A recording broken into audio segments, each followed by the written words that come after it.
Hey, welcome to the Runaways podcast. My name is Cody. We are back for another week. It is the week everyone has been waiting for, which is tier list week.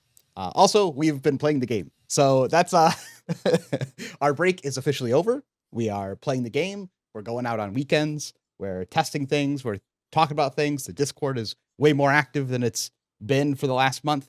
And I have spent more time doing flesh and blood related activities in this last week than all of December added together. And I'm very excited to be back. With that said, we did play in some RTNs this weekend. And Lucas, you were on stream a bunch. How about you tell us how your weekend went? How do you feel about being off of your break? Yeah, so I have been playing no Flesh and Blood.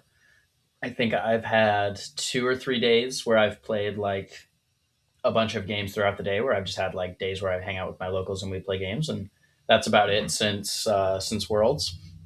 But we have the AGE circuit has moved to St. Louis, which I'm super excited about being able to play more of these events. And obviously, I live in St. Louis, so I went out to that. I played Arachne Marionette. I played basically just Dan's list that's out on the MetaFi right now. I changed a couple cards for what I knew was going to be my local meta, but the ethos of the deck was basically the same. And yeah, I went 6-0 in Swiss, got the first seed, and then I ended up taking it down as well. So I got a bunch of points, some cash, and then another W under the belt. But most importantly, I got confidence for the season because obviously I haven't played for a while. It's nice to it's nice to win one every once in a while. Like it's nice to kind of reflex that like feeling of being the winner and being a champion, even if it's a smaller event. So I'm glad to have that moving forward into RTN season, and I'm really excited to keep playing Mario as well. The deck definitely was rolling very well for me, literally in a lot of cases. I was getting non manual Chelicerae. It's kind of a weird way to put it, but like I was drawing Orb Weaver Spinneret and I was rolling threes on turn one quite often, so the deck was humming. All my games were actually pretty interesting for the most part. I had a bunch of really close games that came down to like a few micro decisions. I missed some lethals on stream. I missed a lethal on stream, but was able to bounce back and still win. So it was a really weird tournament. I felt like I made a bunch of mistakes. Like I haven't really gotten used to playing the deck completely yet, but obviously it was still good enough to take the tournament down. So I think Dan and I are probably going to do a little gameplay review for the games that I played on stream, particularly the Top Cut ones. So you guys keep an eye out on that. We'll probably try and get that out within the next week or so. But I'm excited to kind of look back and see all of the different things that I did wrong outside of the things that I already think that I did wrong. But I mean, yeah, it was a sweet event. And like I said, I'm looking forward to doing more. Deck's probably good if you can make a bunch of mistakes, miss lethal, and still win the tournament. Yep. Right? Yep. Yeah. Like I think I probably really made at least a small mistake in like every round, which I'm sure most of my opponents made many more, which was okay. Well, no. Like seriously, like that's what I was gonna say. Is like I think this is like one thing that happens a lot in new formats is people aren't practiced against I know it's not like a completely new format, but like it's a format that people, at least in my area, haven't played like competitively a whole lot. So I think a lot of people were not used to playing against Marionette, and so they made a lot of mistakes, which I think is something that the deck is. I would just make an argument that you can't play properly against Marionette, and that's one of the issues with the deck. Yeah, I think that we can talk about that later. Well, I had some times where people definitely played it improperly, but oh yeah, but yeah, I agree. There are always ways to be punished. If T-Tox is in the game, it is literally, in my mind, impossible to play correctly against the deck because you just have to ignore, in a lot of hands, you just have to ignore if T-Tox exists or not.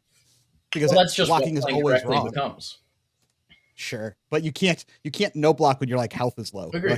Well, I have to put cards here, but if you have T-Tox, I lose the game, so we'll just pretend you don't have that card. Mm-hmm. But isn't playing around that just keeping your health higher on previous turns? What was that? Isn't the way to play around that just keeping your health high? It's like same thing with health high if blocking turns on the card earlier. But it's not like every single turn the only attack they ever swing is a Chelicerae, right? Or Well, Kiss of Death. it also goes off Kiss of Death. Well, yeah, of course you have to block the other things, but that's just I don't think real life against Mario. Like Mario gets your health down. There's always turns where you're like, well, I really want to block Yeah, this, but I if you think have detox, I'm just screwed. I think it's actually less of a problem of choice and it's more of a problem of inevitability. Like I do think that the deck still presents interesting decisions every turn, but I also think that there is a bit of a legitimate critique where the way that the deck actually plays out nowadays is like once you're on, like once you have your Chelicera, you do basically swing like a bunch of damage with Chelicera plus like maybe one other attack per turn. Um, and so it's not like decks can actually play around T-Tox. Um, like it does basically just get you. Like I think almost all of my T-Toxes throughout the weekend that I drew in the mid game resolve for 6. Like it's just the way that it works is like if you want to be able to block against the deck, which basically every deck in the format right now does, you are if you want to block with more than one card per turn, you're basically always going to be forced to play into T-Tox with the way that the deck plays. Just because, like, basically the widest you'll ever go outside of the Chelicera is like you'll maybe clave and throw like a pain in the backside or pick up the point or something. But then all of your dagger pumps are going to go on your Chelicera most of the time, if for no other reason than because people never block it because they're playing around T-Tox. Makes sense. So I don't necessarily know that it's like something that needs to be fixed or if it's like a problem, but it is a big strength of the deck. Is it like it is kind of just inevitable. Like the T-Toxes are going to get 6 value if you're in a format where people aren't trying to no block, which especially with no Syndra is basically every deck.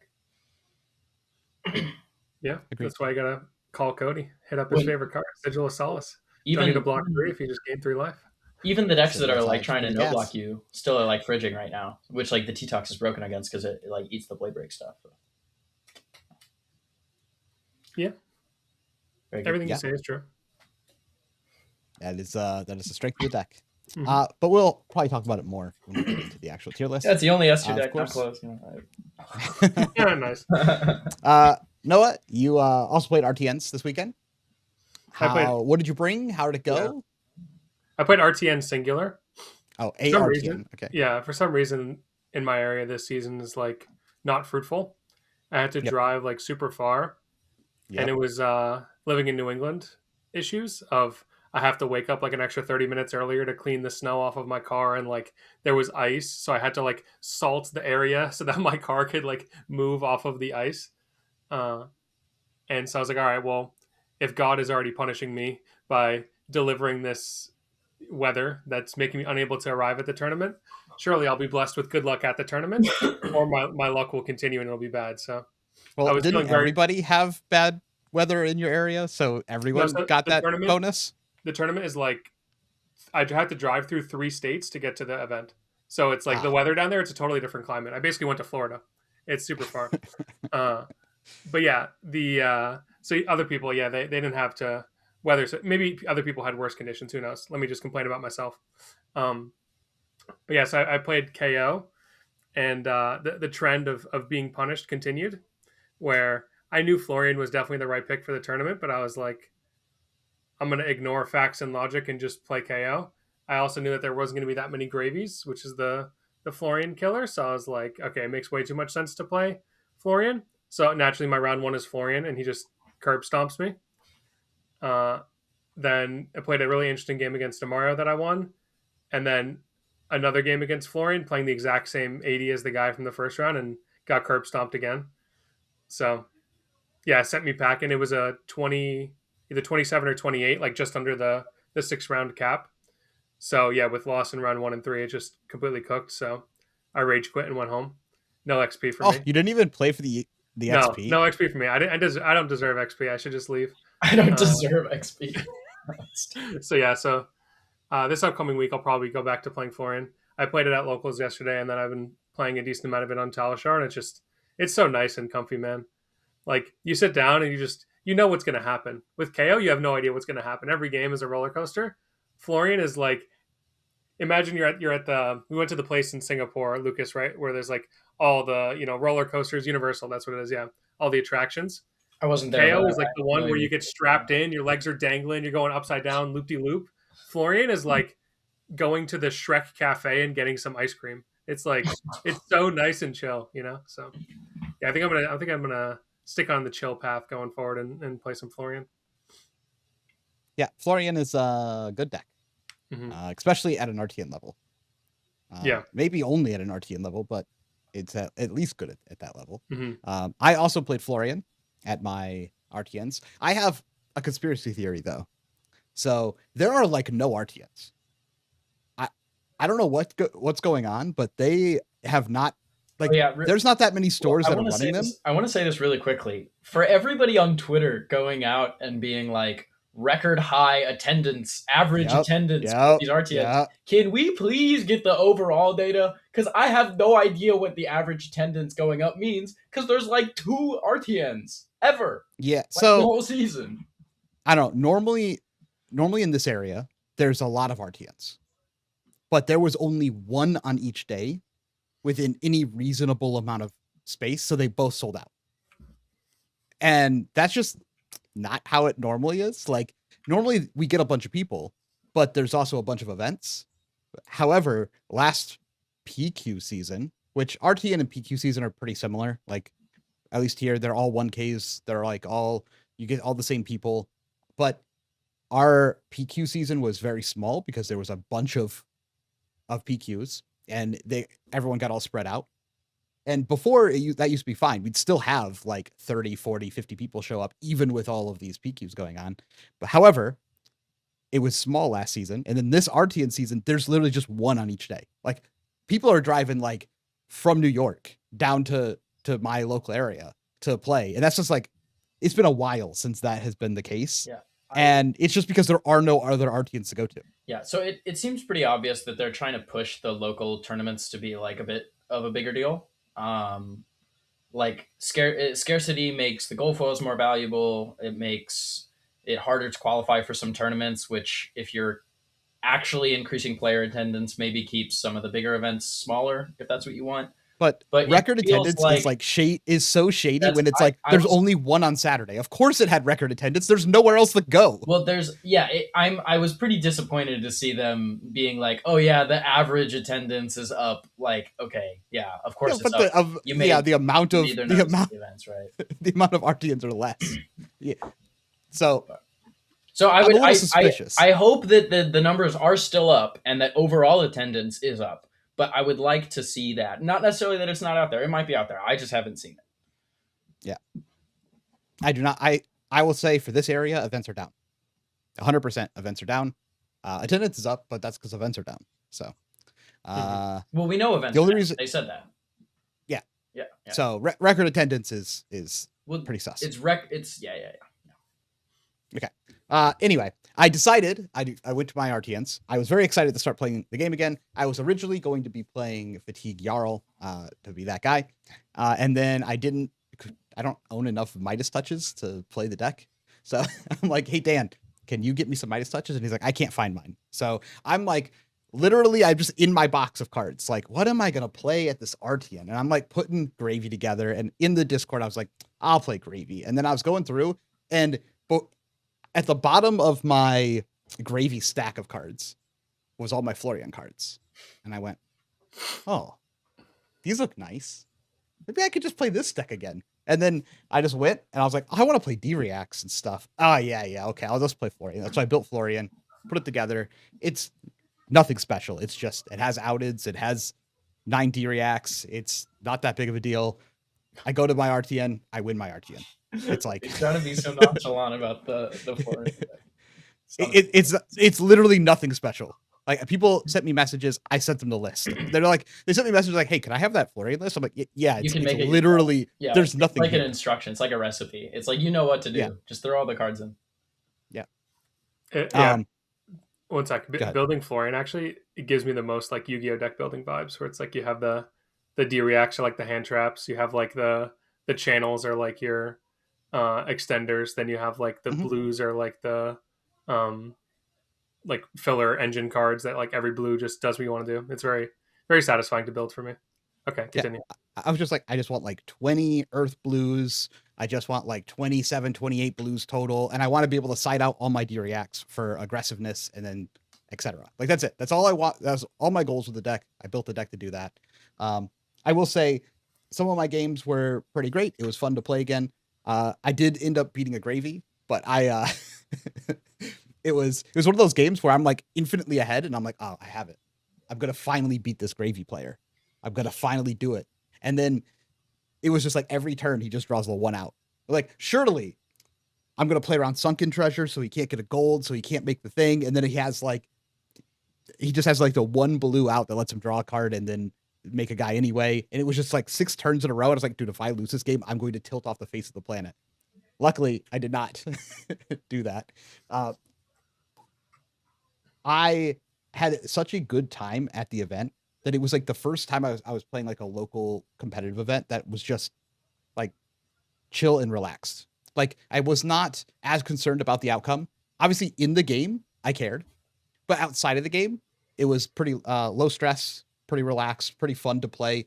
I mean, I remember in top 4, I was getting trounced by a Fang and I'm just like, I have never been mollywopped this hard by a Fang in my life. I don't think there's any possible way I could win this game. And then magically I was just like, they like stumbled 2 turns and then I won the game anyway. And I was like, I would have scooped if this wasn't top 4. Like I was so far behind in the game. But I think taking a break, like a whole month off kind of has been really good for like a Zen type of performance. Like just like enjoying the game again. Me too. I had so much fun. This is this event this past weekend was the most fun I've had playing FAB in a while. Yeah. So December break was like super good. It always hopefully I guess.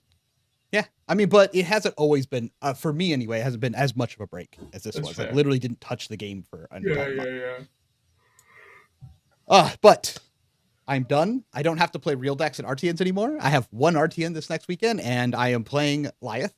I'm 100% playing Lyeth and I have it right here. I've been building it and playing against myself with it all day.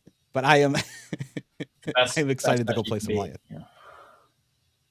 Come on. It's not that bad. We got the deck's really complicated. The deck's pretty decent. Maybe someday it'll be good and all of this extra work on Lyeth will pay off. Presumably. Cool. Anything you guys want to cover before we go into the tier list? Because that's what everyone's here for. Oh, let's go. Are we going to talk about meta RTN results before tier list? We'll talk about it in the tier list.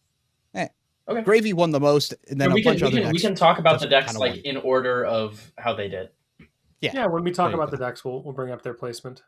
Okay. So for this tier list, essentially, this is not a Pro Tour tier list, so we can do this not with a do not play tier, I guess. But this is this is essentially just an RTN and a calling tier list because there's calling Columbus that I'm excited to go to, and then we're just at RTN season, and then everything will change when Copium comes out. So I will never not call it that until they prove that it's not Copium. Okay, so let's start with the deck that won the most over the weekend, which is Gravy Bones with 13 wins. Where do we think Gravy Bones goes? I think I know where it goes. This I think is the hardest hero that I've ever had to place in a tier list because I legitimately think the deck is terrible and it's also like the best deck and it's probably not close. And like I don't know. So let me explain. They printed these ally cards that come out of the graveyard, and no other deck summons cards from the graveyard. Exactly. The only ones that have done that before are banned. Exactly. So therefore, it's S tier. Yeah, it's S tier, but the problem is like the guys only come out of the graveyard like 65% of the time. I mean, the deck loses to itself, but when it doesn't lose to itself, it's the best deck in the game. Yeah, imagine Data said a deck had a 65% win rate. I think the problem with the deck is like all of the other decks can win. Like it is obviously an actual spectrum, and what it actually manifests into is that he's like favored because his kit is so good into almost every deck, with like a few exceptions. But he is so inconsistent now that he has no matchups that he just beats every time. First of all, like they just don't exist because there are just draw sequences now where the deck basically doesn't work. And even the matchups, all of the matchups that are supposed to be good, he loses to himself. And not just like he doesn't function. It's just like so many more of his hands don't work because every turn that you have less gold is minus so much value. Like every turn where you would have been able to activate your hero ability and you're not able to is just so bad. And without chart, you just lose so much ability to defend and profitably play allies. You lose the ability to have come from behind situations because chart hitting ally plus a blue is like the best thing that the deck did before. And I agree. The deck fundamentally is it's favored into almost all of the other decks. It's really strong. People can't really deal with what it's doing, but it's so bad. It feels so weird to put it in S tier because like I don't know, like for a calling, for example, the prospect of playing 10 or 11 rounds of gravy terrifies me.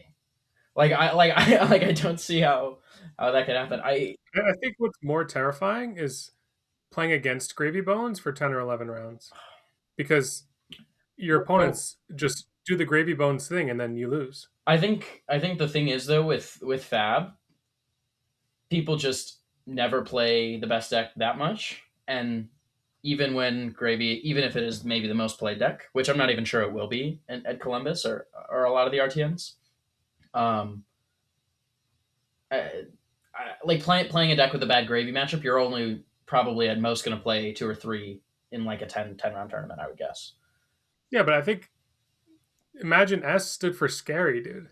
This is the scary tier. Like Yeah. it's like the number one op. You don't want to I don't disagree. I think he probably ends up belonging here, but it is like it is the weirdest S tier deck to put because the deck like actually some tournaments you're like, okay, I rolled up to my 5 round RTN and I played like 2 games.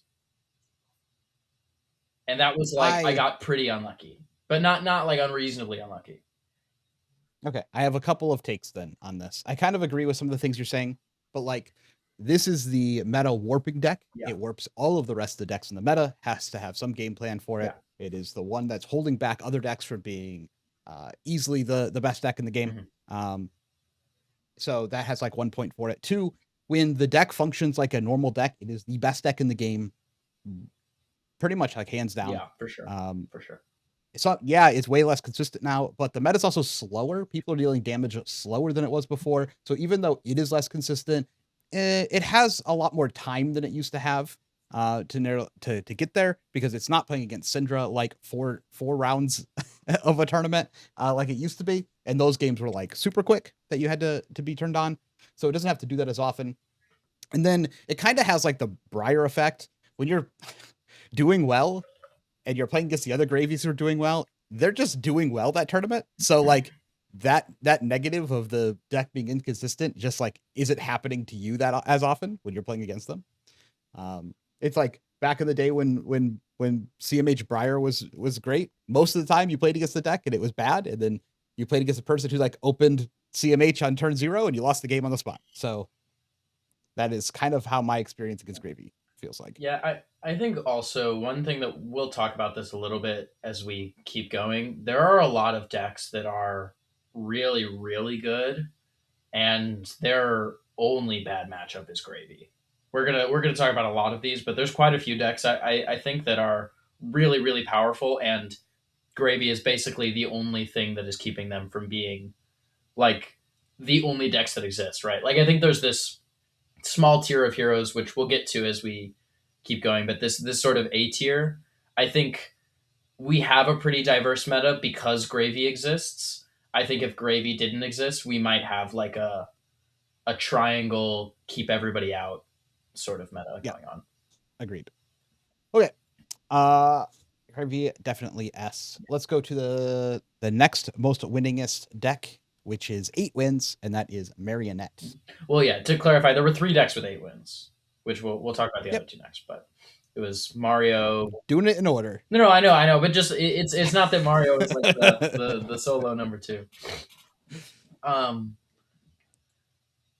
I think this deck is A tier. I think it's at the top, but I still don't quite think it's S. I think it is incredibly powerful. I think it is really difficult to interact with.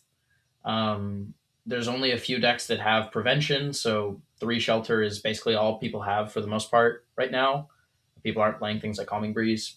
And like I was saying before we got on, the deck feels a lot like Lexi when she existed.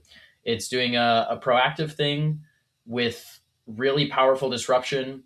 You have a bunch of incredibly powerful high value cards that are basically inevitable that get you a really kind of crazy advantage if your opponent's not doing anything broken.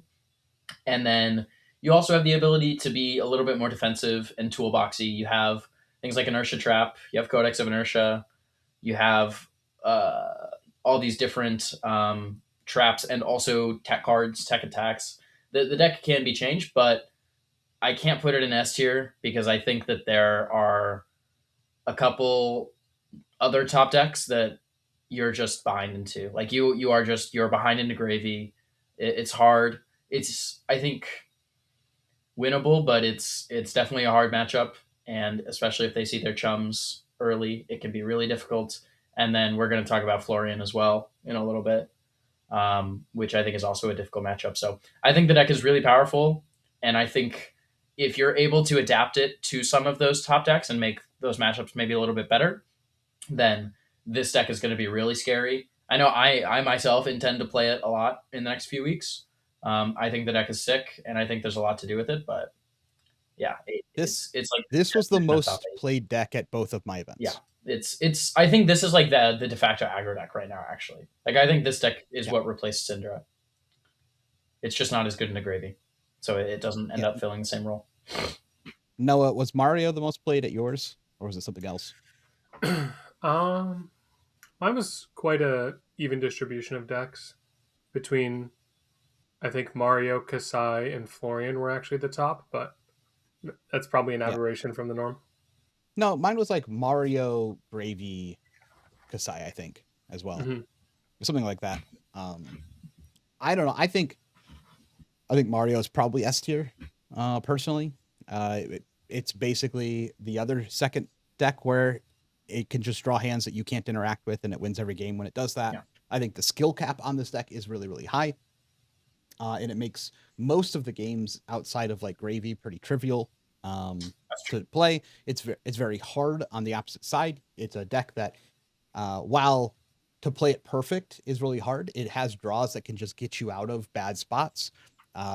If you are able to navigate the deck properly, it puts your opponent into spots where even when they're ahead, they can just lose from 15 health. If they just like block incorrectly one time. It has a comeback mechanics. It can just free roll people.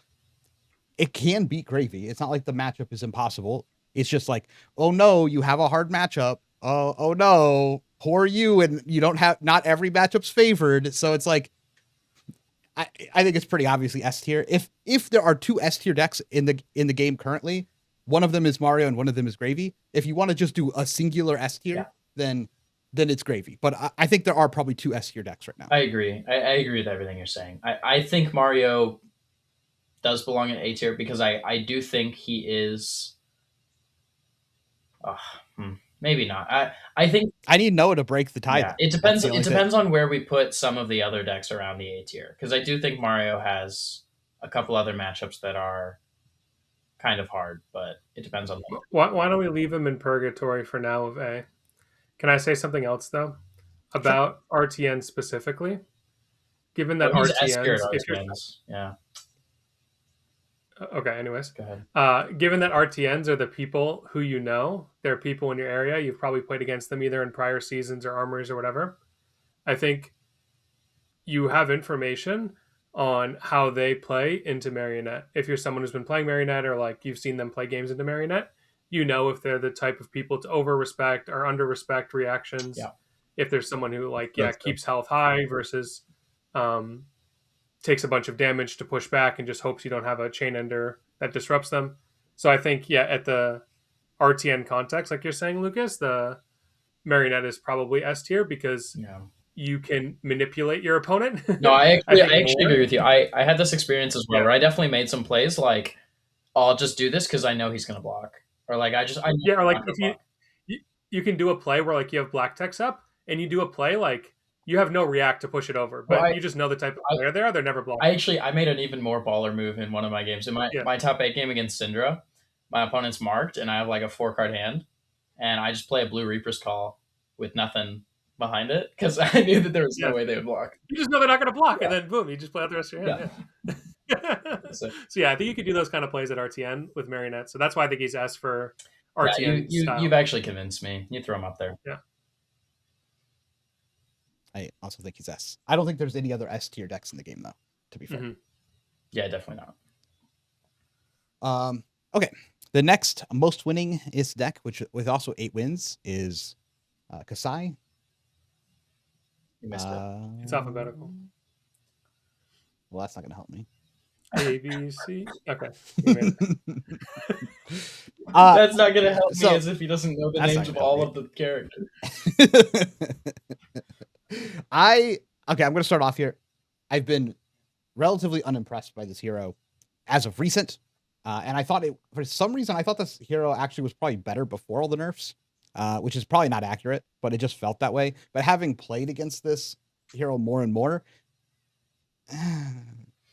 it's just like, it is like really beholden to drawing the things in the correct order. And when it draws the things in the correct order, it is strong. But when it draws the things in not the correct order, this deck does nothing. You know what it just like rolls over and dies. I think the phenomena that we've all experienced with Kasai is we've all been led to believe that any of the stuff she does that's broken has any form of consistency. But like, so I think when she was less popular and people weren't playing her, we'd like see games on stream or like we'd like have this understanding that she can do these really powerful things with these cards. And then as we all like played against her a bunch and actually played games, it's just like, oh no, this deck does nothing interesting at all. You just like push numbers and you do the thing. And so if my deck is doing anything impressive, I just beat you. But she's good, but this deck is so strong if you can't block. But if you can block, this deck is just like it just doesn't do anything. Because the way the deck is built currently is like it expects you to like not really block it in any meaningful way so that it can just like push efficient damage. And at the same time, it doesn't have all the tricks it used to. I was gonna say, at the same time, it has like no way to push anything through. So your turn is like, I'm gonna go Spoils of War and then like some stuff. And it's like, okay, I'll block with Sink Below on your 4, and then I'll block with like 2 cards on your 6. And it's like it's very like you don't have any reacts. Like some people are playing some, but you have Blade Flurry and then sometimes you have some number in the swing. That's like it. Everything else is just like the damage that's printed on here is the damage it's trying to do. And then like, it's so obvious when they're like trying to force through the on hit to make a guy. They're like, and I'm like, I'm just going to block. Like, I'm just going to respect this and block. And we're just not going to play this game. Yeah. Yeah. Now, if you can't block, if you're a deck that can't block, this deck like is really good. Yeah. I think this hero still probably belongs in A tier. I think probably towards the lower end. For one reason, and that's just that I think she is one of the only heroes in the game that has a good gravy matchup. And I think into the other top decks, she is, for the most part, always playing. She has a chance. I'm not familiar with the Florian matchup. I can imagine that one is probably pretty bad. But the Mario matchup is like, you're probably behind this Kasai, but you can definitely play. And then all of the other like A and B tier decks are fine to good. But I think if you're looking to target Gravy Bones and you don't want to play Prism, then Kasai probably makes sense. But I don't know. Maybe I'm talking myself into B tier, but I think there's so few decks B tier personally. There's so few decks that have an actual good matchup into Gravy Bones. And I think Kasai is one of them. Like I think if you're playing Kasai for Gravy, you can get it to like 60%, if not better, depending on what you find. Didn't you already say, if we rewind the clock, that if you play 10, 11 rounds, you're going to face like 2 or 3 gravies. Well, I think ultimately That just like has to put it in B. Yeah, I think that's probably true. You guys talking me into it, but I don't know. Now that you can't win with this, it's just like it's a good deck still. Like the thing is, I think every game like you're gonna play and like you're gonna. But we have a lot of these decks. I think it'll make more sense if like you're listening right now, you're like, oh, but this is one of the best decks of the game. You're just like, yeah, but there's like 10 decks that all do the same thing. Like, well, and that's just let us. And that's I think the reason to play Kasai is if you just want to play one of these decks that are like pretty good into everything. If you are practiced and experienced and you have good game plans, maybe you can make most of these matchups like 50-50 or better. And then instead of all of the other decks, you're good into gravy. I think that would be why you played Kasai. But I do think she is probably like a rung or two down from most of the other decks that we're going to put in A tier. So yeah, I think B probably makes sense. But if you're going to an RTN with a bunch of gravy, I think you could probably swing Kasai as one of the better picks. I think she's also probably ripe for like a new deck build. Yeah, I agree.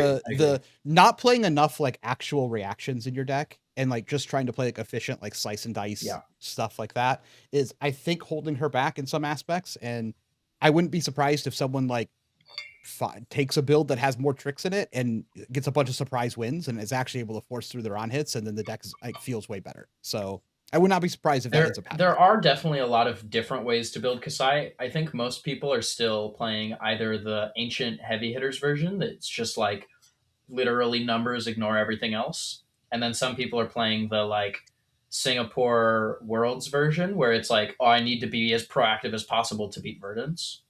And I think there probably are some other ways to play it in different looking formats. So as we see the format materialize, I agree. I think there could be some Kasai builds that sneak up and do a little bit better. Another deck that was tied for 8 is Verdance. This deck was horribly underplayed at all of my RTNs. There was 1, 2 in the whole room. It's mad boring. No, it's dude.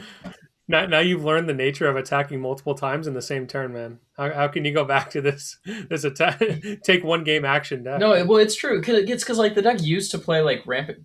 Don't put it there. The deck used to play, while we're talking while we're talking about it, I'm gonna put it there. Stop disrespecting. Come on, deep disgusting. This is for the people who click through the video and they're like, "What?" And then they have to figure out what's going on. Put her in A tier. So I think this deck is actually like the opposite of Kasai. I think this deck is like, it's also like, oh, you're good. Like, you're a good deck. You're like not that great into anything. You're not that bad into anything. But I think she is like a rung up from most of the other decks. Like, I think compared to like Florian, Dio, Mario, like all of these decks, like she's probably a little bit better. But your gravy matchup is like unplayable. So that's the problem with Verdance is why is the gravy matchup worse now than it was before? So you can't get your hero power online outside of attacking. Yeah. But if you're attacking, then you're either attacking horribly inefficiently at men, or you're sending face and they're snowballing the board to where you've already lost.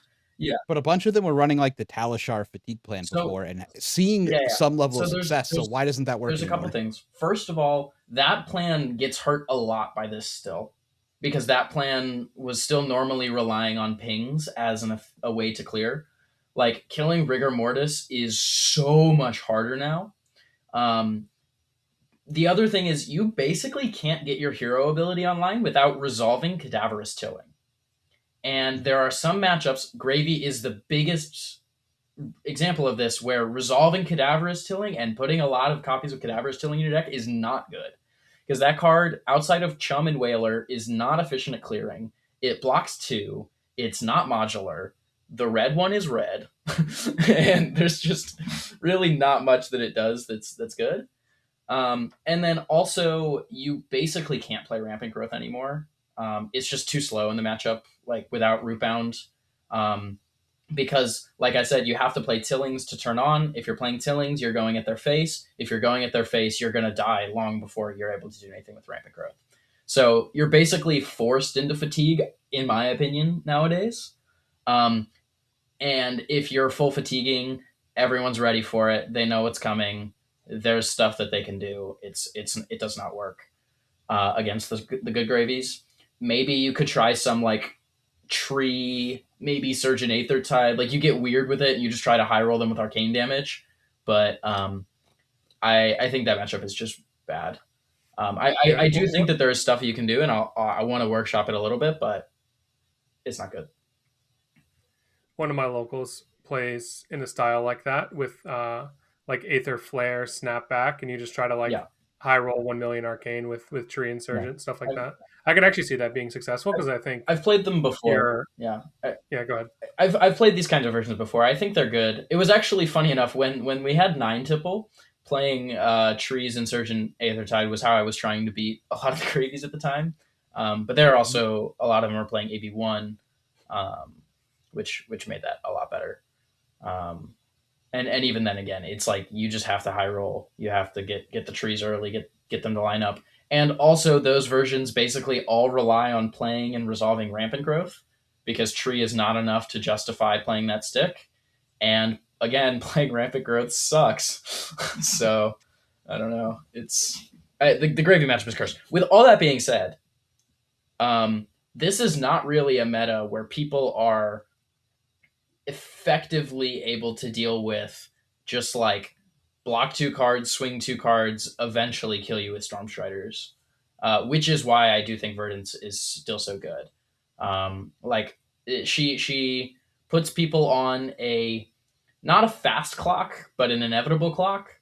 And if people are not able to have a very proactive game plan and deal with what she's doing or threaten to beat her some other way, which people aren't really able to do right now outside of Gravy, she's just going to win a lot of the games. So she's kind of beholden to your opponent, but she's still really strong, I think. Yeah, I guess we'll see how more things flesh out. I have heard from some reliable Mario sources that this matchup is actually decent for Mario now. It's definitely, I think it's maybe even favored if you like actually build your deck for it. So my point is like if that ends up being the case and Verdance is bad into both of the S tier decks, maybe she's actually B tier, but we'll have to see how it shapes out with more of the heroes. Yeah, my perspective on Verdance is basically she's like 50-50-ish into Mario.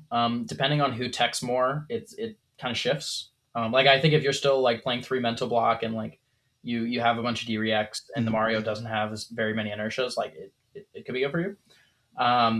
The Gravy matchup is bad, and then I think basically every other deck in the game she's like that's relevant in A or B tier for the most part she's going to be ahead into. So I think that's kind of the draw to Verdance is if you expect a super diverse meta, particularly if there's not very much Gravy, I think Verdance makes a lot of sense. It's just like a blanket. I'm going to block 2 cards, swing 2 cards. All my opponents are just going to die. Okay, next hero here with 6 wins is Dash.io, who should be good. This deck should be a good deck to play, but for some reason the results seem to have gotten worse after the nerfs in the 15th. I think everyone's just really defensive right now. Yep. And she just kind of can't deal with that. Like it feels like even after all this time, she still just like loses to people who are able to block effectively a lot of the time. Like it's not that decks that just straight block her out just deterministically beat her, but it's like every deck in the meta can just like block if the game's not going that well, and a lot of the time her draw sequence just can't actually beat that. Like playing Verdance, it's like you start the first couple turns, you like get a feel for how the game's going, and then if it's going bad, you're just like whatever, I'll just put them sideways and 40% of the time I'll win. And that's every deck in the game. I think it's pretty simple that the people who played Syndra, that population is now playing Mario, and the Mario matchup is way worse for Dio than the Syndra matchup, so therefore it's also true. Dio down. I think it's a B tier. The Gravy matchup I also think is actually has been getting worse and worse. Just the Gravies are playing. It's kind of funny. Like when they had 9 tipples, they were forced to play like this aggro racy game. But now the Gravies just like kind of block a bunch. They have a bunch of 3 blocks. They have D-reacts. And then they just like play Chum, and Chum just gains you a billion life. Like when you're like clearly trying to set up a max V turn, like Chum just goes insano mode. Like you're like boost, boost, and then before your third boost, they're like, Chum. It's like, oh, well, I was gonna go 4 at your face and 10 at your face, but I guess I don't know, kill your Chum and set the max V or something. Yeah, these like the ticking time bomb decks of you have effects that you need to make sure happen on certain turns just are always a bit dubious in the gravy, even if the deck theoretically can't block that well and you can get some booms through. You still have to deal with that aspect of like, oh, I have all my this is my go turn and it just got completely shut down. Next deck is Florian with 4 wins. I think this deck is positioned pretty well. In my opinion, it is favored into almost everything except for gravy. I think the Verdance match is strictly who has more tech. Is how that, and I think the base amount of tech that Florian is currently running is probably beats most of the Verdance players that you'll see. I myself ran a couple of poisons, so it was like Verdance was super easy on top of the scythe and the tree as well. But I think this is like an A-tier deck. I think it is. The only dubious thing about it is like the gravy match is just really still pretty bad. And you're slow enough that like the matchups you don't want to see are Ailio and gravy. And then to be fair, I think Prism is significantly worse now than it was before because everyone has cut all of the cards that made it good into Prism. Well, also the Prism, the new card, Angelic Attendant, is like super relevant. Oh yeah, it's so good in that matchup. Yep. But there's like no Summers Falls anymore. There's not as many poppers, and like so you're just like way weaker to Prism than you've ever been. Yeah, you don't have to be, like you said. You have space for tech. Yeah. If you want to tech for it, you can. It's pretty hard right now, I think, to find the room, unless you're just like gonna ignore Verdance. I think at a minimum, you should put the Florian ahead of Verdance because the Florian is like does it basically the same game plan into Mario, but with 2 benefits of he can do something when he's left with 1 card. He's better into both. And he has Beast Purgatory. Yeah. What's up? He's better into both of the top 2 decks. Agree. I get. Yeah, he's definitely better. I just didn't want to miss any chance to say Verdance is bad and Florian is good. Of course. Got to get back to my roots, man. Well, they had to ban Verdance cards and unban Germinate Scythe, to bring it back. Scythe, tree, Scythe, tree, Scythe. It's so crazy, dude. When I played Verdance, I loved when people subbed Scythe. But all these Verdances just like they can't develop the technology to put Fyendel Spring Tunic in their chest piece. Someday they'll learn. Dude, if you look at the card, tell me not Verdance is like the hero in Flesh and Blood that should wear it the most. Yeah, it's actually insane. But like they haven't discovered it yet. Like it's like the cave, bro. Like I'm outside of the cave, enjoying my time. Everyone's calling me crazy. Whenever they come out, they'll see. It's the same thing with Codex of Inertia back in the day. No, I agree. And then if you have poison, then you're even further ahead. And then that's because all these buffoons are still putting rampant growths and healing potions in their decks. Okay, you're the king buffoon in that regard, man. You put rampant growth in everybody. You like play rampant into Syndra. Well, not anymore, dude. Dude, not anymore, dude. Fuck that card. Okay, next is a great deck. We're going to talk about the Huntsman. He won 3. This guy he's really showing up. He is becoming his own deck again. Do you think Huntsman will be like Azalea, where like someday he'll get something crazy and then like he'll just skyrocket in points? I think the Assassins and the Rangers are very similar, but I don't know that this one is like Azalea. I think he should be at the top of B tier. I think he is one of the better B tier decks. Yeah, I think this deck is legitimately a good deck. Yeah, I think so too.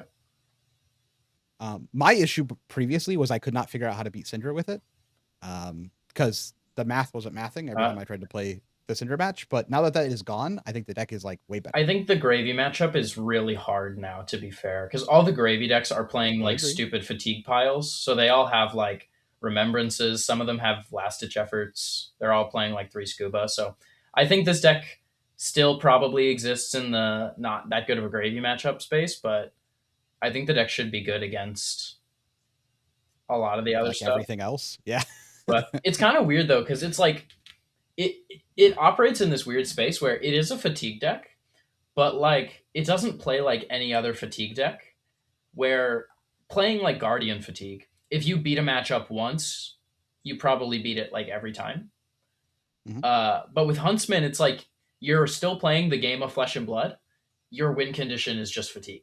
Like it's still like variance happens on both sides, and like you're trading and stuff happens. Like it's just like you end up losing because you run out of cards, not because you run out of life. Even though sometimes you also run out of life. Yeah.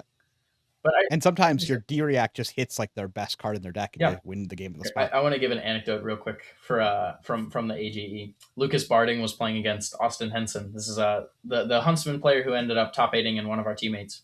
He plays Hunted or Hunter. He resolves Arachne Huntsman. He says Prismatic Ley Line. And then Austin goes, or sorry, he goes, shit. I'm not going to remember the anecdote perfectly. Just ignore me. Okay, we're not editing that out. By the No, way. that's okay. I got like halfway through, and then I realized that I actually didn't remember the story perfectly, and I don't want Just make up a story, dude. Who's gonna check you? Neither one of them are I don't on want the to say it podcast. wrong. Come on. No, it's all good. It's all good. But I think Huntsman. Well, I was so interested. I was invested in this story. I was here. No, okay. I'll finish the story. I was there. So he looked at the top, Okay. and then he put it back, and he forgot what it was, and he was like, "Oh shit! Well, I got to hit Prismatic Ley Line because that's the way that you win." And then he said Prismatic Ley Line, and then lo and behold, that was the top. No, card. it was like he called Ley Line, and then he gravied away, and then he still hit Ley Line. Yeah, exactly. See, boom, Something like that. That was the story. Yeah. I didn't even need to be there. It was obviously the story. Yeah. Of course. But yeah, I think Huntsman's good. I think the deck it's good in a Verdance. I think especially because again the Verdance players just like refuse to innovate. Just put Evergreen and Remembrance in your deck. It makes your deck so much better. Yeah. But I think I'm talking myself down. I think probably lower in B tier actually, because I don't actually think any of your matchups are like that good. I think they're mostly just kind of good. Yeah, but no one wants to play against you. No, I You're agree, but no one wants to sit down I across agree, from but you. I don't.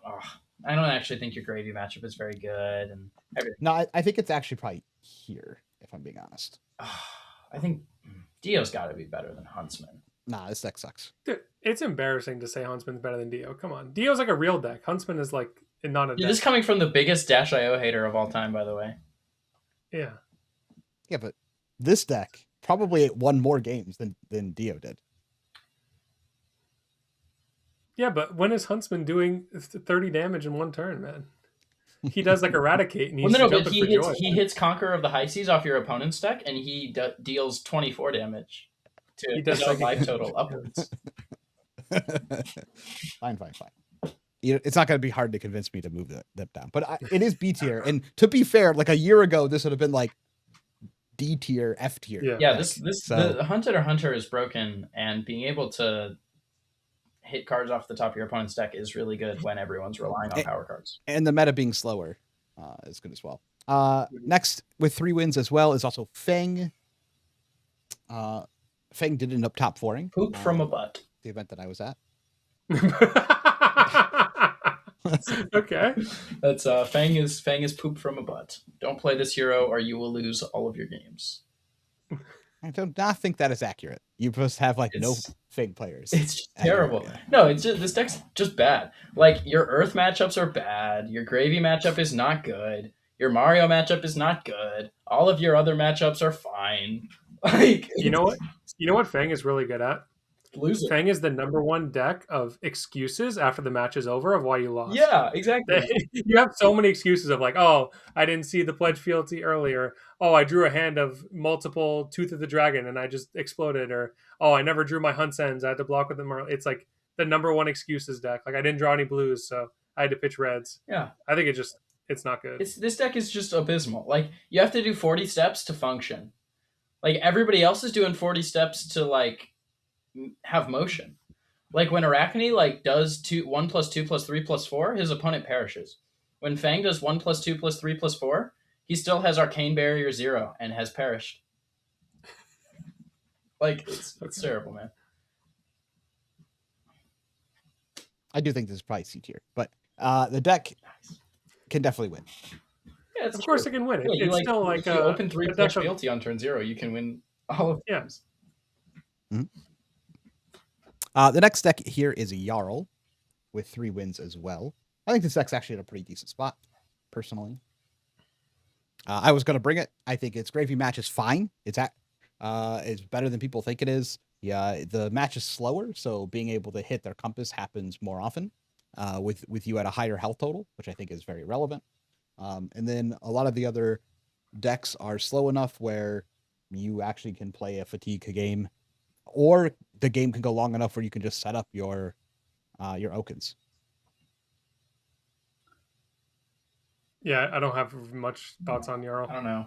I think it's a B tier deck, but I think this deck's fine. I think the Earth matchups probably should beat Yarl, but I think especially early format RTN's calling level, people are probably not going to have very robust strategies into him, and his tech cards will probably win him a lot of games. Like, I think if you play Poison the Wells, like, it will make you beat Verdances. Because people are really out here. It's not too high. It's just bottom of like B for me, but it's playable. I think it's probably, is it higher than that? I don't know. It feels like it actually should be like, I feel like it's better at doing the thing than Huntsman. Like, I feel like it's more consistent than Huntsman into like, and is good into like all the same things. I feel like I would put Yarl at like the top of B tier. I don't know. Maybe below Kasai. Yeah, I think it's below Kasai. It's definitely below Kasai. I'm just a hater. Next deck here is going to be Kayo. Talk about decks that are bad. Where does this deck go? I love this deck. It's just, for some reason, not good, but it's great. It's all of the things.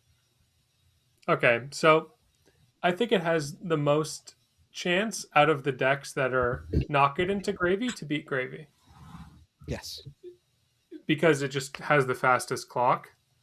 And I actually think it's quite good into Mario. Like the deck I brought this past weekend was just like, you just abuse Clash cards, basically. Like who cares if they T-Tox in you? Like I basically drew a full card off of my Clashes anyway. And yeah, you just throw like big numbers. So I think the matchups into Gravy being okay, the Earth Heroes, I think your Verdance matchup is much better now, but your Florian matchup is still not good. You kind of were just never really beating the Florian. Like Face Purg just gets like 10 plus value against you. It's pretty hard to overcome that. So yeah, I think he's bottom of A is a fair spot, just given the fact that he's not great into Earth Heroes, and you just lose like 10 to 15% of your games off of unluckiness. Not unluckiness, but off of things that happen, you know?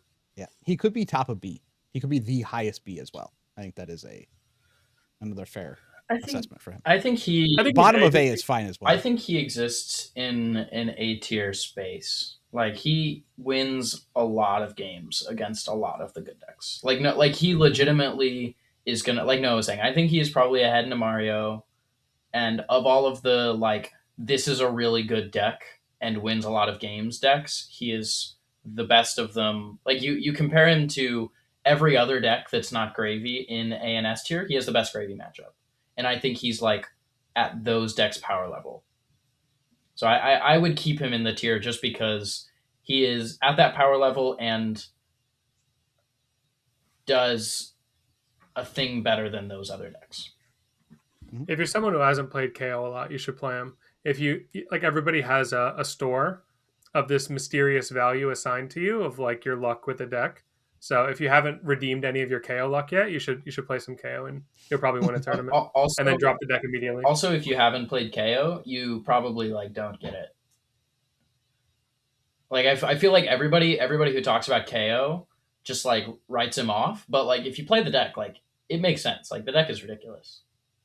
Mm-hmm. Like play the deck a little bit. Yeah, I also think like the game plan can like switch it a little bit now. I don't really care too much to figure it out because like I'm not going to play it and it's just going to LL at some point during the season naturally, or maybe after the next major it'll LL. But yeah, there's definitely some stuff you can do with card choices in the deck, given that he can flexibly run a lot of the disruptive cards for what you want to target at your RTN. Yeah, he's also good into a wide field because he has like a few matchups that are like really good that a lot of other decks don't have, like Prism. Like that's When you cast CNC and it hits, it's the same thing as casting Bear Fangs. So yeah. you just like get to have Bear Fangs in your deck. Imagine everybody else got to play this kind of 2-card 9, like Felling of the Crown. A little bit worse, but sometimes better. Yep. Next hero is going to be Ailio. Also had 3 wins. It's sometimes better in the fact that you can block with 2 Clash cards and then cast it, and then it's like Felling. That's true. Sometimes Like you get $2 and then you play it off of 0 cards. Sometimes Seek Horizon is better than Felling of the Crown as well because it has a 4 in the bottom right corner instead of 3. But no, I'm saying it's better because like you do you block with 2 cards, that's 6, and then I get it. Felling normally costs 2 cards, but here you block with 2 cards for 6, and then 1 card casts Bear Fangs for 9. So it's 1 point better. Yeah, it's very tough. More Verdance slander. Cool. So where does Ailio go? I think this deck's good. It's just Mario can be a struggle. Gravy's still good. The Earth Heroes is still completely fine for Ailio to play against because they're too slow. I don't think Bell is real unless your deck is also aggressive. So like Bell in Mario can be real, but your deck has to be able to actually output real damage. Yeah, I think the Bell is it's really weird to evaluate because it's only good in the games where your opponent has like where you draw it, are able to play it, actually play it, and then your opponent has a turn where they would resolve Gone in a Flash like more than 2 times. Because like otherwise it's probably just like not worth the tech slot. Because if you think about it, if it's just getting them to like discard like 1 card, like it's probably not worth like the whole deck slot. Not in every spot. If they're trying to like set it up for next turn, it can be better. But I personally think Ailio is an A tier deck. With how the meta is currently, I think so too. I think this deck is very, very strong. I think it's only gotten better with everything getting nerfed. I think its play is hard, but it has some adjustments. Like it can play Burn Bear. It's not always great, but it can play some Burn Bear to go like taller to get around some of the Bell shenanigans. And then really good Ailio players can still just do a whole combo turn and not let you trigger Bell. It's just like I've seen it multiple times. It feels like it's Dio, but you get the bonus aspect of you can shoot the men. And shooting the men makes Gravy much better for Ailio, I think, than Dio. Yeah, he also is just not susceptible to fatigue. So like he's susceptible to fatigue in the way that like Mario is susceptible to fatigue. Like full fatigue. You can't just put your card sideways. Yeah, like full fatigue decks will try to fatigue him, but that does like even then it doesn't work. Like John, the Ailio that got second at the AGE, he played against a full fatigue play 80s deck in Swiss and he won. Just like playing first and second cycle. Whereas like Kayo, I can pivot to fatigue against Dio. Yeah, exactly. I can have 6 to 9 no blocks and like still just fatigue them because like enough of my cards block there. Yeah, I think exactly where he is where he belongs. Yep, agreed. Next is 3 wins on Prism, who might have actually gotten better, to be fair, with how things are going because it has a good matchup into Gravy. And Syndra was its 50-50 matchup, and Syndra's kind of gone. I will say I think the Mario matchup is pretty similar, where like you're ahead, and then if they play 3 Look Toughs, you're like slightly behind, and then if they play more than that, it gets worse. So I think that's actually kind of a wash. I think compared to the last meta, it's just like the other decks that are different. But like the Verdance and Florian representation is probably slightly higher than Verdance's representation was in the last format. So I think it kind of depends on how good you feel into Florian, but I think this deck probably belongs somewhere in A tier. Prism is basically just do you know your local metagame and can you exploit it with Prism kind of thing? Exactly. Yeah. Like if it's a bunch of gravies and like I think if you look at her as well, she has a lot of like. Here, let me. Wait, one sec. Let me say something while you collect your thoughts. Okay. if you are someone who can cultivate friendship, you can speak with all the people in your community, get them to not play poppers because you're just a little, you're a nice Prism guy. You would never be mean. You would never hurt anybody. Then Prism seems lit. Like you convince everyone that no one's going to play Prism. Everyone cuts their poppers from their decks that don't naturally run 1 million, and then you just exploit the tournament. Okay, go ahead. Yeah, so what I was going to say is I think if you look at basically all of the other A and S tier decks, if you play any of those decks and you play a bunch of random garbage, you're going to have a pretty good time because you have either a you have consistent proactive game plans. Prism kind of does as well, but I think she has a much harder time into random decks because the way to beat Prism is not to do a powerful thing, it's just to like not let her do her thing. So at like RTN and callings that are 3 weeks into a newish format, it's probably going to be pretty diverse. There's going to be a lot of B and C tier decks represented. I think that makes Prism a lot worse. So I think she's good into a few of the top decks, in particular Gravy, and then she's like bad into a couple other decks, 50-50 into a couple other decks, and then it kind of doesn't like the even distribution doesn't really get better across the bottom of the meta. So I would say if you're going to Columbus, I think Prism is probably not a very good choice, just because it's going to be a diverse meta that nobody can really predict.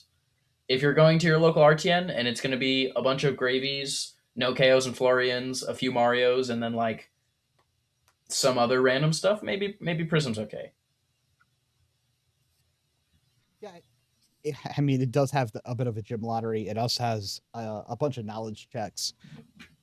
Deck's a little inconsistent, but deck's incredibly powerful. Like, it hasn't gotten nerfed. It still has all the super powerful stuff that it does. It has multiple ways that it can play. Depends how prep people are for the deck in general. It has a great matchup into Gravy now. I just think it's definitely an A tier choice, and I think the deck it's good. I think it's good. I would put it in B tier. Just I think the deck is honestly it's just as powerful as it's always been, but again, its power is largely based on how able it is to resolve its effects. And I just don't think that this is a meta where that's very easy. And again, like I really think if you keep going down the line, all the rogue decks, like there's a bunch of random guardians and aggro decks that kind of flip with you, especially if they have tech. Also, I don't know if this is I don't know. I think Angelic has made a lot of those matchups that you're playing the aura plan in like really comfortable, because the problem before was that you couldn't get enough soul in order to do the aura plan and actually have your big pop-off turn to win the game. But now with Angelic and you're playing the aura plan, you just are guaranteed your soul pop-off turn. And if you do that and then you build out your auras, you just win the game. Like, it's made those matchups way better. You can even run like Secum to get free soul as well, but now you get the free soul and you get the free flip and you like get to combo off guaranteed. I think it's actually made those matchups a lot better, especially the ones that are slow. So with all of that said, I think it's like ripe for a good, Prism turnout. All right. Personally. All right. I can get behind the bottom of A. And the next deck is going to be Syndra, who there were like 0 Syndra at both of my events that I went to. Yeah, the deck's terrible. Like bottom of B terrible or bottom of C terrible? I don't know. Like, presumably you still have a good matchup into Gravy Bones. Ironically, it's like all I have to say. Yeah, you're more reliant on fealty now, and like the fact that you don't get fealty when you attack men surely is relevant. Yeah, I don't have anything to say other than presumably you still have a good matchup into Gravy Bones. I don't know. This deck. I think it's just like a middling B deck for me personally. Yeah, you're probably still good into like Ailio, and you still do all the things. You're just, some of your hands don't function now. Or you put in cards that do function, but the power level's well, and also like Wrath of Retribution won like 5 to 10% of the games. Like actually just won. Yeah. Like that card just gives you like, oh, this is 4 more damage than every other card in my deck. And that's how every Yep. Syndra game ends up coming down to a couple life points on either side. So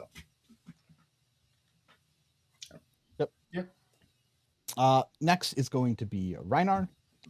It had 2 wins. okay. It goes into that bottom of B Whoa, slot. whoa, where whoa, it can- whoa, whoa, whoa! What is he We've doing reached in the B point. tier, bro?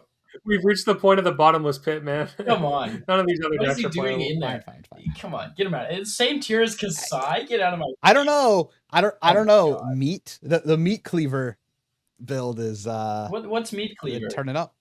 The meat apps. You That attack is for neat. 5. It's the best weapon. The mono yellow deck. Yeah. Yeah. You mean Tough Nut? Dude, come on, get out of here. It's been cooking. Yeah, it's been It won. cooking at local road to national events with 6 people. True. I bet. I'm not trying to diss anybody who won with that deck, but my impression is that it is not very strong. You're just dissing all the people who didn't win with it. Victor won 2 as well. I like this deck. I wish this deck was more playable. Yeah, I don't know, man. There's a lot of green up there.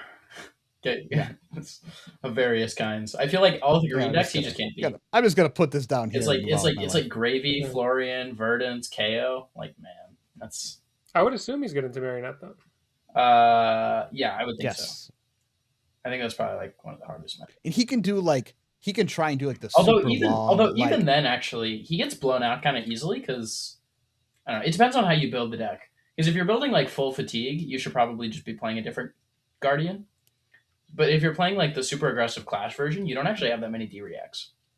So the Mario can kind of just like not take damage on the turns they don't want to, and then if you can set up turns where you're able to go like Chelicera with Go Again at your face with a bunch of reacts, it can be like pretty hard for them to actually block up. Yeah, that makes sense. Next is Dory. Dory won 1 Verdance. This is somewhere in the BC I think tier. it's like top of C. I think it's still garbage. Yeah. I think the deck is, It does have a decent gravy match. Yeah. And then every other deck exists, Yeah, unfortunately. it cannot beat her. So, Now Florian is popular. Like, yeah, you can't play Dorinthia. I agree. Yeah, well, I think also like the 2 Earth decks combined are like they've always been highly played, and they seem to be strong right now. So maybe Verdance is on a bit of a decline, but Earth as a whole kind of keeps all these like stupid warriors and guardians down. I feel like. Yep. We have The heroes. Ira. Ira is probably actually D tier. I don't know. This I don't understand why anyone would play Ira right now. Me neither. I literally can't. I can't fathom it. I love that. I would rather play Fang than Ira right now, personally. Yeah, definitely. I think D tier is like maybe a little bit heinous, but I think it's. I think it's come on. It's at least C. Where with do the you want rest. this thing? No, it's a deck We're in of D tier. Western We're in play. D tier. I'm here for it. Okay, fine. I'd rather play anything else in C tier than Ira right now. Underhanded cheat did top that event. Oh, Yeah, I played against an RKO, cooking. and he was up 19-3 at one point. He was cooking me. Yeah. Is it ridiculous? I don't know. This deck's Earth is hard. Earth is hard, but every match is easy if you open Sigil. You ever think of that?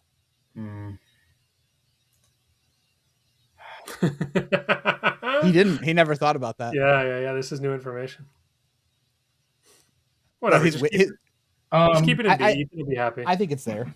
To be fair, I don't think it's that good. I think he is. I don't know. I think he's probably in this tier. The more we look at this tier, the more it feels like. I don't know. Like it feels weird. Down. What is Kasai doing in this tier? Like, is Dio and RKO the same? I guess. I feel like Kasai maybe should be moved up a tier. Or a bunch of these should be moved down a tier. No, because like all of those decks, I do think like Syndra and Dio are like the aggro equivalents in power level to like RKO and Huntsman and Yarl. Like I think those are about right, but Kasai feels out of place. Like she is clearly better than all these decks. I still don't think she's A tier though. I agree. You're right. So we shove everything down. Everything goes down at you. It's I'm just down. this is the Kasai. Yeah, no, let's purge. We can Let's put purge everything the in B tier. C into D. Put everything into C Yeah. tier. Yeah. No, I like- everything I C like goes it. to D, you mean? Yeah. Yeah. And then, yeah, I agree with this. Yeah, Huntsman and that thing, yeah. Bro, put Dio down there too. No. Dio's I think there's a line here. There's just like between these two. Yeah, here. Okay, These two I agree with this.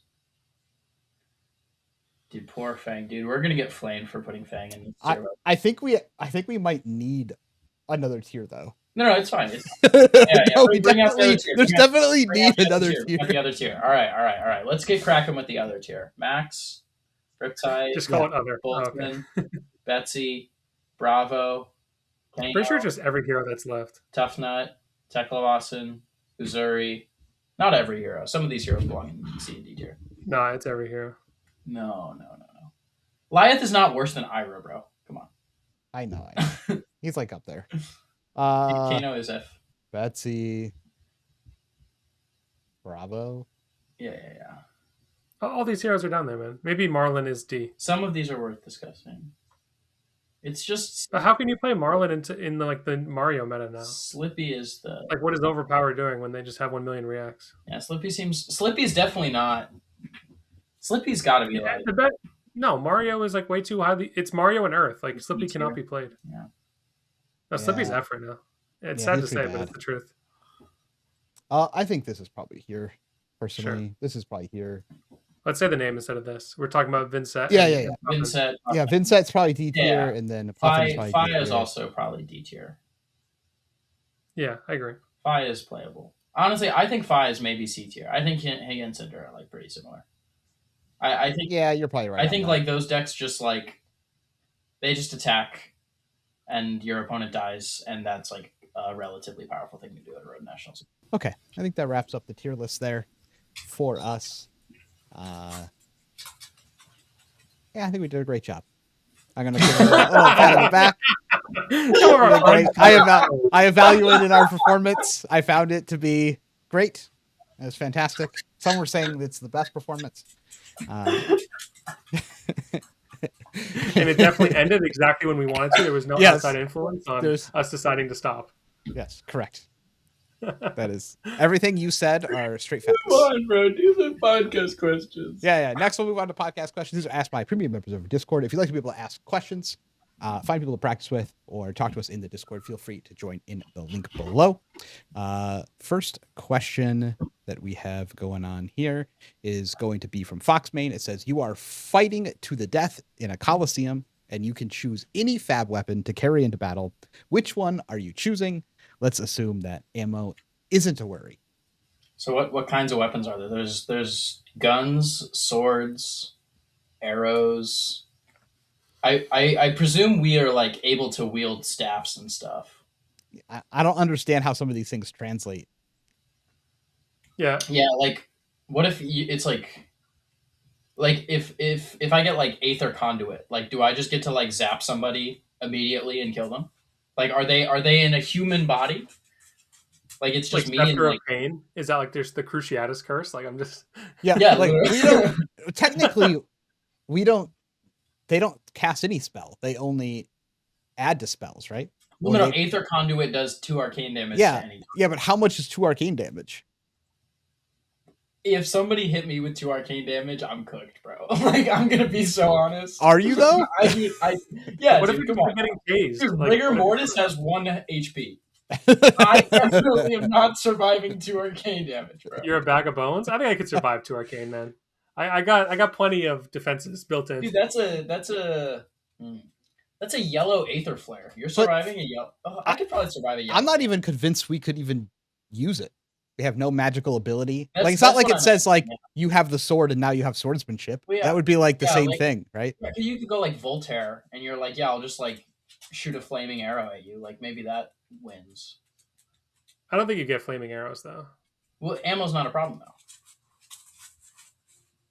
Like, do I get to shoot like? I'm an assuming that just shot? means like you get default ammo. Like I don't think you can get souped up gas ammo. Yeah. It also like depends on who you are, because like there's some weapons that I feel like it depends, because like I I might have to just go with like a Kadachi because like I'm not winning a Sledge Mirror. I just want a pistol. Just give me one of the pistols. Plasma pistol seems OP. Yeah. Or like, the I'm rifle. not surviving plasma, dude. Plasma's Probably just like one of the guns. Yeah, just take like Hanabi Blaster. Yeah. No, That's Hanabi probably Blaster is like you're fighting in like 1700s war. I'm talking like I want to shoot plasma, not like buckshot. What's the best gun? I just want to shoot a lot. That's Yeah, or like- symbiosis. You know, Yeah. Cogworks Blunderbuss feels like it's pretty. you just effective. want to be like a swashbuckler, dude. No. But I'm saying like with a pistol, like I guess ammo's not a problem at all.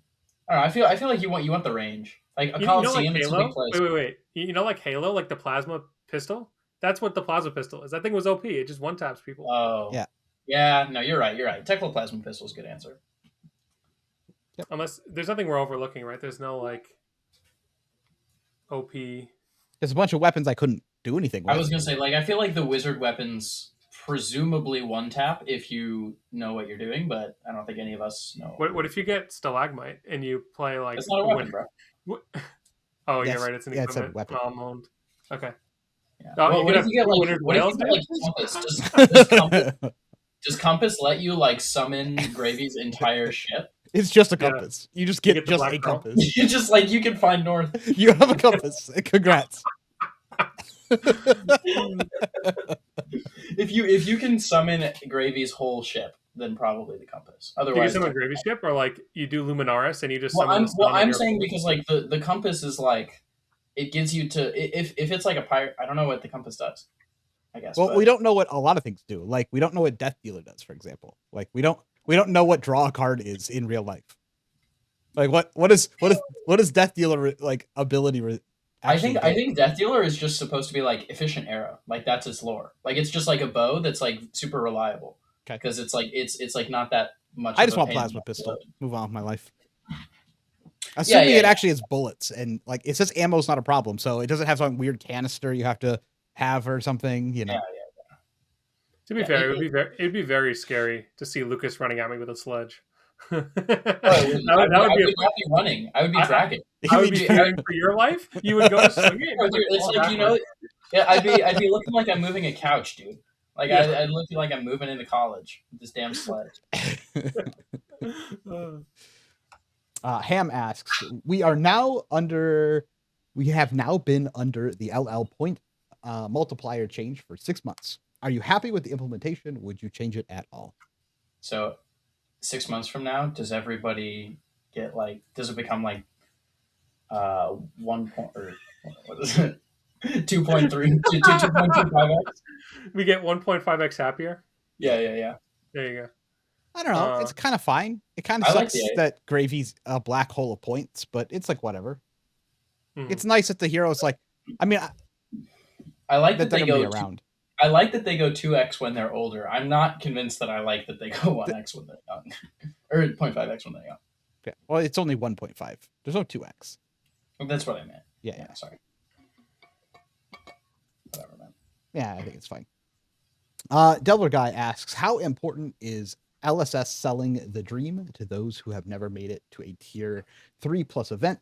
Do the recent changes to PQ and RTN seasons help or hinder this goal? I do not think we are very good people to ask this question to.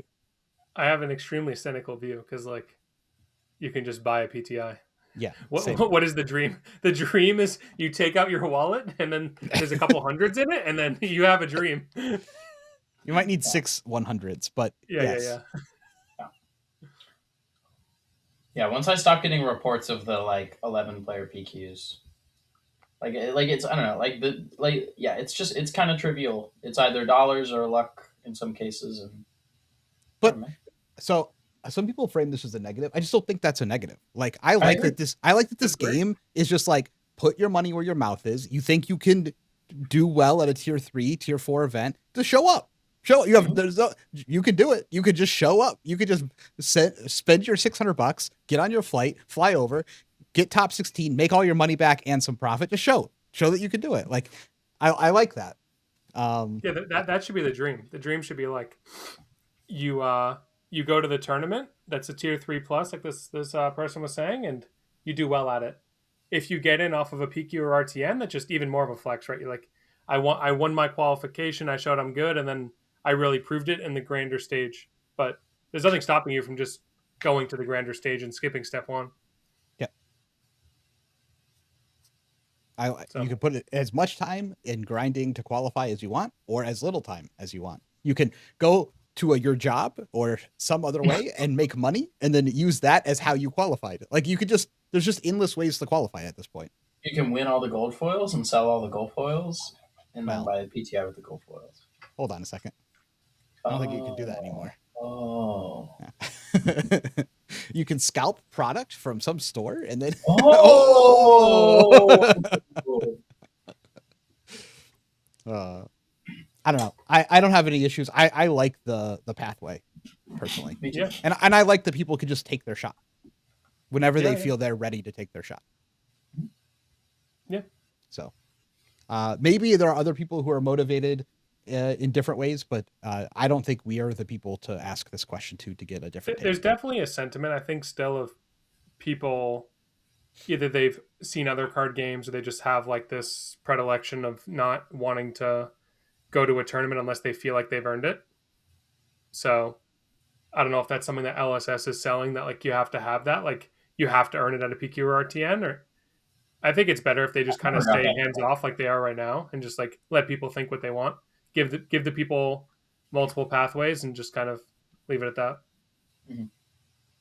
Yeah. Fighting Walloon asks, people talk at times about getting a read on an opponent. What are some tells or behaviors that you've seen in a game that gave you information about an opponent's cards or plans? So for me, it's less necessarily that they do like a physical thing. Like I'm not so much on reading like somebody's eyes when they draw a card or something, but the way that people go about things can sometimes give you info.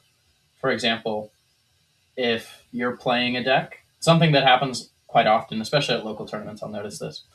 For example, I'm playing Arachne Marionette, and I start my turn by pitching a card to swing Hunter's Clave. Some people will basically make the decision not to block immediately, and some people will think for a little bit before making that decision.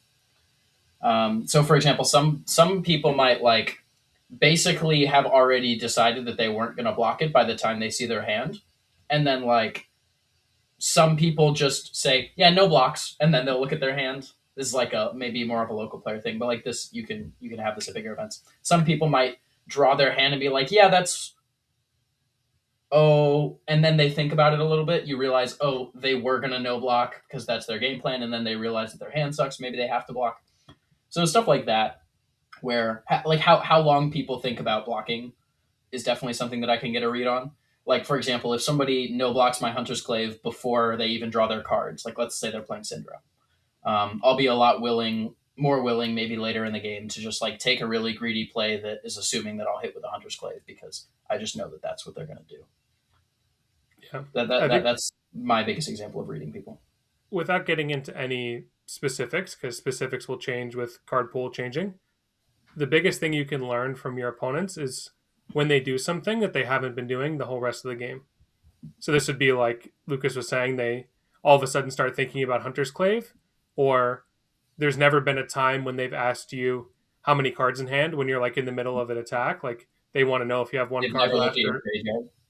Yeah, you look at your graveyard, stuff like this. You just do some action. Like, for example, they ask if you have one card left in hand, maybe because they're wanting to throw CNC next turn and they want to make sure you're going to arsenal your last card because your last attack doesn't have go again. This type of a thing where, go ahead. Or like they're clearly lining up a no block, and then they're like, how many cards in hand? Like, again, me playing Mario, for example, I have 2 cards in hand, and they're like, how many cards, to try and figure out if they can no block something or if they like have to respect it. Or let's say you're playing against a ranger or somebody that's playing Codex and they haven't seen one yet, and then they draw up their hand and they immediately start going through their graveyard. Like that's something where like you can make a read that they have a Codex or at least something that interacts with their graveyard. I don't know. I'm definitely at a local level using facial tics as a read all the time. It doesn't work as well at like higher levels because for the most part people are pretty stony when you're like playing in Pro Tour, and I'm just like constantly look grumpy when I'm playing the game for like the same reason, because I want like one facial expression like at all times. I even have like, I'll have people locally ask me like, what were you like trying to figure out or frown about earlier in the game? Like, that's just how I'm like Yep, built me too. myself Yeah, to I have always. there's so many screen grabs of me making some like confused expression, and I'm like, I'm never that deep in thought. I just always make sure like it's relatively around the same level of look. Mm-hmm. But at like local levels, I definitely get a lot of additional information off of. That's fair. Yeah. Agree. Like how they draw, what they draw, you know, what their hands look like, what they're thinking about. There's like all this additional information you get. But if I think about like playing at Worlds, all of my opponents played like just very stone, like the same reaction all the time. Yeah. I think little things too about if they like say they are playing a deck with Tunic and they're not someone who announces like I tick it to 1, I tick it to 2, I tick it to 3, but then like on one turn they specifically announce like I'm taking it to 3 kind of thing, then you're like, oh, okay, they're probably intending on using it this turn. Yeah. They're making it know that this is going to 3. It's basically just anything that they do that's outside of the norm of their turn, you know, something's awry. And then the opportunities to gain info are anytime you put your opponent in a situation where you know, like you have some information on, like you believe that something is going to happen that might change their mood. So like you attack with a card and then you look at them, or like you put yourself in a situation, you're like, if I'm my opponent, I know that, you know, they're looking for X specific thing. Like if they go, you know, they draw their hand, they give a little grimace, they play sink below, they bottom a card, they draw again, they give like another grimace. It's like, oh, okay, clearly their hand is bad and it didn't get fixed by the sink. Stuff like that. Just anytime you think that you know what your opponent might be looking for, and then they have some sort of reaction, you can make a game. Yeah, or people's like reactions to a ponder token type thing, if they like thought about arsenaling it or not. Yeah. Oh yeah, that's a super common thing. Yeah, some people like you ponder and then you think forever on whether or not you're going to do it, but you like wince if. Yeah, it's just shitty blue then. Yeah. Mm-hmm. That's one thing. Anytime I'm playing a Codex deck, I'm always thinking like, what are the cards that I won't arsenal? Because if I draw Blue Reaper's Call, I don't want to take 20 seconds thinking about it because I don't. Yeah, you want to decide before. Yeah, I agree completely. Yep. Yeah. Nobody does that, by the way. What you're saying right now, I think that's like something that anybody can implement to their game. Is just, oh yeah, that's fair. I already decided what I'm going to do based on it's like when you cast a sink below type thing. Like you should already know all the cards in your deck. You're like, if I'm playing Gravy Bones, like I play sink below and I draw into an ally, I know what I'm doing. I draw into a blue, I know what I'm doing. I draw into another D-React, I know what I'm doing. Or a similar thing is like, let's say you know you're going to play a sink and you're thinking about whether or not you're going to sink. You should make that decision before you play the sink. Because you're giving away information if you go play sink below, think, versus play sink below, immediately sink my thing. Mm-hmm. Yep, I agree with all these things. I will say at my RTN, I got, I think, a lot of information from reading people, but I was also playing Florian, so like, what else am I going to do with the game? Like, you got nothing else to do. I have nothing else to do, so I'm just staring at my opponent the whole time. Like, I'm just playing a card. Like, there's literally nothing for me to think about on this side. It's one of the reasons I like playing decks like that. It's like playing Slippy and all the other decks that didn't require as much thought, is because like you have all this extra time for like information gathering and paying attention to other parts of the game. Mm-hmm. King of Mice says, what level of success does a hero have to be getting to be considered good? Like Lyeth has been having some success and deep runs lately, but it is still not considered good. Why is that? Success does not equal good. I was gonna say, yeah, for me, success is like, it has literally nothing to do with if a deck is good or not. Correct. Yeah, like I don't care. Like if you win 3 callings in a row, like if I think you suck, then I'm gonna say I think you suck. Yes. This is the Runaways podcast of us giving our subjective takes. Yeah, because ultimately, like every deck is to some degree reliant on variance on both sides, and also gem roulette. Like we can't actually see everybody. Like if I could see every round that somebody played, and I like watched and analyzed every single round that somebody played throughout a tournament, I would be able to analyze how indicative of that hero's strength that performance is, but that's not the world we live in. Like if somebody's like, oh, this deck just did this thing, I'm like, okay, like it won a calling, like okay, I didn't watch the games, I wasn't that, I I don't know. think the easiest metric to define if a deck is good or not is just by how many cards you're like excited to run in the deck. How many cards are when you're building the deck, you're like, yes, this is, all-star staple card, like slam 3 of it, no questions asked, no hesitation. And I think Goliath just doesn't have enough of those cards yet. I feel personally attacked as Florian. It's like I'm not excited to run any of these cards. There's like 4 cards I want to put in the deck, and that's it. But the thing is, the card, no, but with the Florian game plan, you're not intending on casting the majority of your cards. But with the Goliath game plan, you're intending on casting the majority of your cards. That's why it's a little different. Yeah. A good example is there is no amount of data you can show me from Worlds LL that will convince me that Chain is actually good in LL. Like I have played it. I've played it endlessly. I've played it against what is actually good in LL. And there is like I don't care how many topped. I don't care how well the stats looked. I know that the deck is not good in LL. Like there's no way for you to convince me otherwise. Yeah, because tournaments are not metas. Correct. I think people get confused by this all the time. Like people will see a tournament result and they will think that that means that a thing is true about a meta. But like a tournament is a tournament. Like if we knew it was going to happen every tournament, then the meta would predict every tournament, but it doesn't. Like if a hero does well, that actually doesn't mean anything for the meta. It just means at that tournament, that player with that deck list beat the other players he played against with their deck lists. Yep. Because they got paired by a random system. I mean, by that analysis, like that's we've talked about it a lot about Worlds LL, but like there were no Viserai, but we all know that Viserai is like one of, if not the best decks in LL, period. But it's just like there was a 0 at the top tables, so whatever that top table meta was some unique thing that could only possibly happen at that tournament. Well, yeah, that. A lot of that was obviously because it was mixed format, but the same is true for just every tournament, right? Like just in general, like because again, the tournament is just the people who decided to go to that tournament, decided to play those decks, and decided to register those deck lists, and they made the plays and decisions that led them to the points that they ended up getting to. Which is why we celebrate the players and not just the decks. Agree. Well, it didn't take 2 hours, and we did a tier list video. We're getting so much better at this. So efficient. Again, great job. It helps when more than half the heroes are unplayable dogs. Yeah.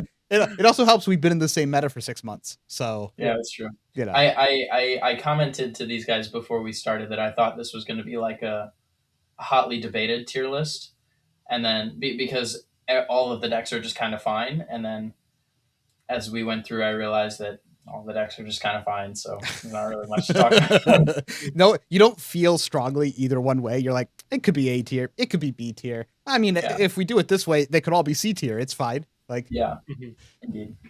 Indeed. Well, with that, we're out. See you. Bye.